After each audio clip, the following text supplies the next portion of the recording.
آ رہے تھے تو ایک جگہ آرام کے لیے لیٹے، کہنے لگے اللہم کبر سنی ورق عظمی وانتشرت رعیتی فاقبضنی الیک۔ میرے رب میں بوڑھا ہو گیا ہوں، ہڈیاں کمزور ہو گئی ہیں، حکومت چلانے کی ہمت نہیں ہے، مجھے اپنے پاس واپس بلا لے۔ پہنچے ہیں اور 27 ذو الحج کو خنجر لگا ہے، 29 کو جان گئی اور جب کہ محرم کو قبر میں چلے گئے۔ جب ان کا انتقال ہونے لگا تو انہوں نے اپنے بیٹے عبداللہ کو بلایا کہ عبداللہ جاؤ اما عائشہ سے کہو کہ میرا باپ عمر، اب مجھے امیر المومنین نہ کہنا، میں امیر المومنین نہیں ہوں، میرا باپ عمر اپنے ساتھیوں کے پڑوس میں جگہ چاہتا ہے اور وہ اجازت دے دیں تو مجھے دفن کرنا، ورنہ مجھے بقی میں دفن کر دینا۔ عبداللہ بن عمر آئے تو حضرت عائشہ رو رہی تھی، سب کو پتہ چل گیا تھا کہ اب بچنا مشکل ہے، تو عرض کی اما جان میرا باپ عمر اپنے ساتھیوں کے پڑوس میں جگہ چاہتا ہے۔ تو عائشہ رضی اللہ تعالیٰ عنہ رونے لگی، فرمایا کہ یہ جگہ تو میں نے اپنے لیے رکھی تھی کہ ایک طرف میرا خامند، ایک طرف میرا باپ، ایک طرف میں پڑ جاؤں گی، لیکن اگر عمر کی خواہش ہے تو وہ مجھ سے زیادہ حقدار، میں اجازت دیتا۔ وہ بیٹے نے آ کر کہا ابا مبارک اجازت ہوگی؟ کہا نہیں بیٹا، نہیں بیٹا ممکن ہے میرے شرم میں کہا ہو، جب میرا جنازہ اٹھاؤ تو ایک دفعہ پھر دروازے پہ رکھ کر اجازت لینا، اجازت ملے پھر لے جانا ورنہ واپس لے جانا۔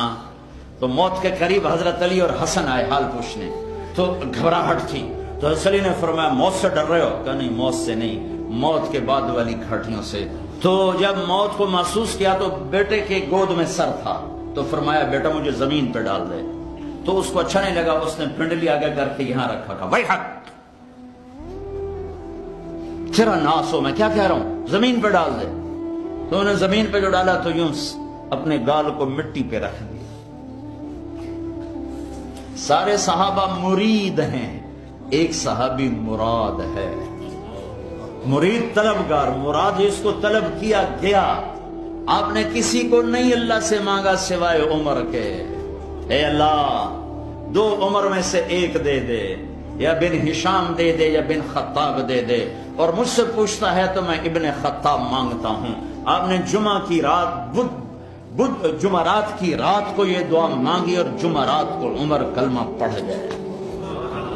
ہاں سارے مرید یہ مراد، اور سر مٹی میں۔ میدان عرفات میں میرے نبی نے فرمایا میرا اللہ میرے تمام صحابہ کو دیکھ کے خوش ہو رہا ہے اور عمر پہ خاص طور پہ خوش ہو رہا ہے۔ تو سر رکھا مٹی میں، قویل لک یا عمر ان لم یغفر لک ربک، اے عمر تیرے رب نے تجھے معاف نہ کیا تو تو ہلاک ہو گیا۔ جس کے لیے جنت تیار ہے وہ ڈر رہا ہے، مجھے تو پتہ نہیں میرے ساتھ کیا ہونے والا ہے، کیا پتھر دل ہیں، نہ جنت کے شوق ہے نہ جہنم کے خوف۔ اور یہی کہتے کہتے جان نکل گئی۔ جنازہ اٹھا کے دروازے پہ لائے،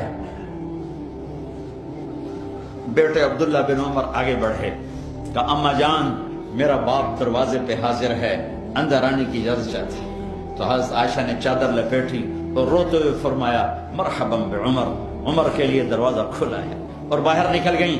اندر گئے، قبر کھودی جا رہی تھی، تو اس وقت عبداللہ بن عباس فرماتے ہیں میرے کندھے پر کسی نے ہاتھ رکھا، میں نے مڑ کے دیکھا تو علی کھڑے تھے اور کہہ رہے تھے عمر مجھے پتا تھا یہاں تیرے سوا اور کوئی نہیں آ سکتا، چونکہ میں نے ایک دفعہ نہیں میں نے ہزاروں دفعہ سنا میرے نبی نے کہا میں ابو بکر اور عمر گئے، میں ابو بکر اور عمر آئے، میں ابو بکر اور عمر بیٹھے، میں ابو بکر اور عمر اور کھڑے ہوئے، مجھے پتا تھا تو یہیں آئے گا۔ اے اما عائشہ کو یہ سعادت ہے کہ ان کے حجرے میں کائنات کے سب سردار آرام فرما رہے ہیں اور دائیں بائیں ابو بکر اور عمر آرام فرما رہے ہیں۔